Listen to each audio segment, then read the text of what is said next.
अरुणाचल प्रदेश की सियासत में आजकल एक जगह की बहुत चर्चा है, रुमगोंग। आज हम यहाँ के चुनावी नतीजों का सिर्फ विश्लेषण नहीं करेंगे, बल्कि हम ये समझने की कोशिश करेंगे कि इस जमीन पर राजनीतिक विश्वास की नींव कैसे रखी जाती है और कैसे उसे बनाए रखा जाता है। ये एक तरह से विश्वास का ब्लूप्रिंट। ऊंचे ऊंचे पहाड़ और तेज बहती नदियां, ऐसी जगह पर जहां जिंदगी आसान नहीं है, वहां सियासी भरोसा कैसे जीता जाता है और कैसे टूट जाता है। यही एक सवाल है जो हमें रुमगोंग की पूरी कहानी की तह तक ले जाएगा। तो चलिए शुरू करते हैं। सबसे पहले रुमगोंग के दिल को समझते हैं, मतलब वहां की जमीन कैसी है, लोग कौन हैं और उनकी असल प्राथमिकताएं क्या हैं। देखिए, रुमगोंग की अपनी एक बहुत खास पहचान है। ये एक 100% अनुसूचित जनजाति सीट है। यहाँ ज्यादातर लोग आदि समुदाय से हैं और उनकी पूरी अर्थव्यवस्था खेती और जंगल पर ही निर्भर करती है। और यही पहचान यहीं की सियासत की धुरी है। और ठीक यहीं पर एक गहरा तनाव, एक कश्मकश साफ दिखाई देती है। एक तरफ हैं विकास के बड़े बड़े वादे, जैसे कि बांध बनाना, और दूसरी तरफ है लोगों का डर, अपनी पुरखों की जमीन खोने का डर, अपने घर से बेघर होने का डर। यही वो लड़ाई है जो रुमगोंग की राजनीति में हमेशा सुलगती रहती है।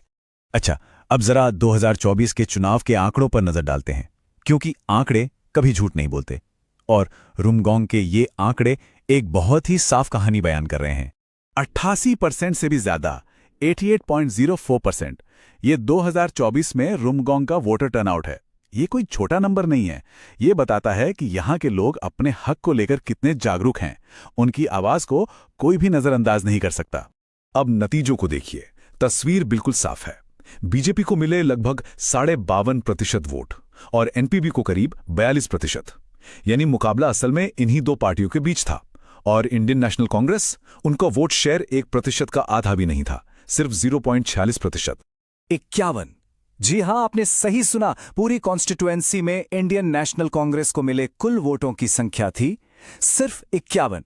ये सिर्फ एक चुनावी हार नहीं है, ये इस बात का संकेत है कि पार्टी की सियासी जमीन पूरी तरह से खिसक चुकी है। तो सवाल यह है कि नतीजा इतना एकतरफा क्यों रहा। चलिए अब इसकी वजहों को परत दर परत समझते हैं। और हमारा ध्यान किसी एक व्यक्ति पर नहीं, बल्कि उस पूरे सिस्टम पर होगा जिसकी वजह से गिरावट आई। ये एक सिस्टमिक कोलैप्स है। ये टाइमलाइन अपने आप में एक पूरी कहानी कहती है। देखिए, 1999 में कांग्रेस 56% वोट शेयर के साथ अपने चरम पर थी, और फिर देखिए कि ये ग्राफ कैसे लगातार नीचे गिरता गया। वहीं दूसरी तरफ बीजेपी ने धीरे धीरे लेकिन बहुत मजबूती से अपनी जगह बनाई। ये साफ है कि ये बदलाव रातों रात नहीं हुआ है। तो इस बड़ी सियासी गिरावट के पीछे 3 मुख्य कारण नजर आते हैं। पहला, जमीनी स्तर पर संगठन का पूरी तरह से बिखर जाना।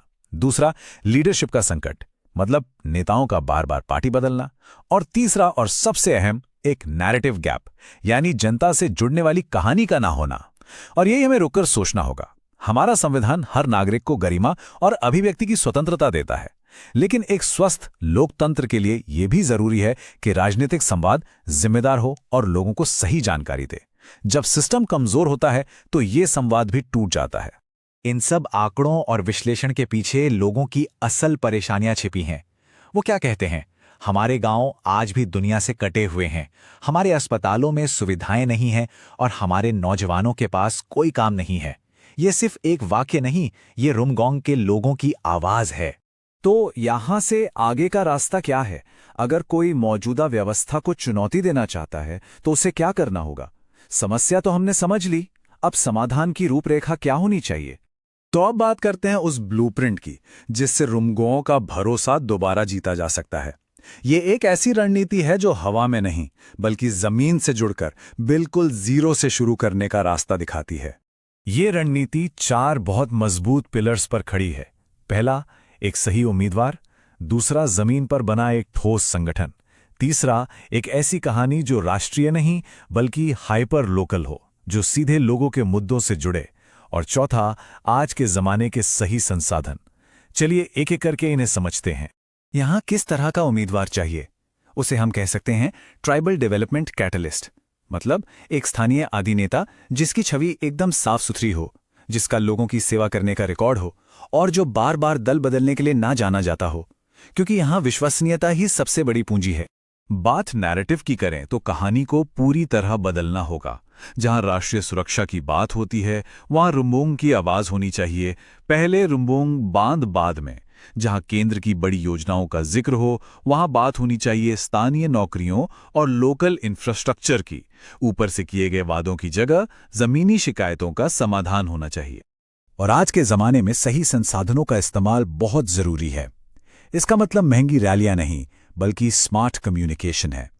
जैसे सही और वेरीफाइड खबरों के लिए व्हाट्सएप पॉड्स, युवाओं तक पहुंचने के लिए इंस्टाग्राम रील्स, और अपनी बात आसानी से सब तक पहुंचाने के लिए सिंपल वॉइस नोट्स। लेकिन इन आधुनिक साधनों का इस्तेमाल करते हुए एक बात हमेशा याद रखनी होगी। भारत के डीपीडीपी कानून के तहत हर व्यक्ति की प्राइवेसी और उनके डेटा पर उनकी सहमति का सम्मान करना हमारी जिम्मेदारी है। टेक्नोलॉजी का इस्तेमाल लोगों को जोड़ने के लिए होना चाहिए, उनकी निजता का हनन करने के लिए नहीं। तो अब हम इस पूरी चर्चा के सार पर आते हैं। विश्वास तक पहुंचने का रास्ता व्यक्तित्व से नहीं, उद्देश्य से होकर गुजरता है। रुमगोंग की राजनीति अब एक ऐसे मोड़ पर है जहां उसे दो अलग तरह की सियासत में से एक को चुनना है। ये चुनाव क्या है? एक तरफ है व्यक्तित्व की राजनीति जो दलबदल और अस्थिर लीडरशिप पर टिकी होती है, और दूसरी तरफ है उद्देश्य की राजनीति जो स्थिर नेतृत्व और लंबे समय तक सेवा करने पर ध्यान देती है। एक स्थायी विश्वास बनाने के लिए किसी भी लीडर को इन दोनों में से एक रास्ता तो चुनना ही होगा। ये सारे आंकड़े हमें सिर्फ एक समस्या नहीं दिखाते, ये एक बहुत बड़ा अवसर भी दिखाते हैं। रुमगोंग के मतदाता बहुत समझदार हैं।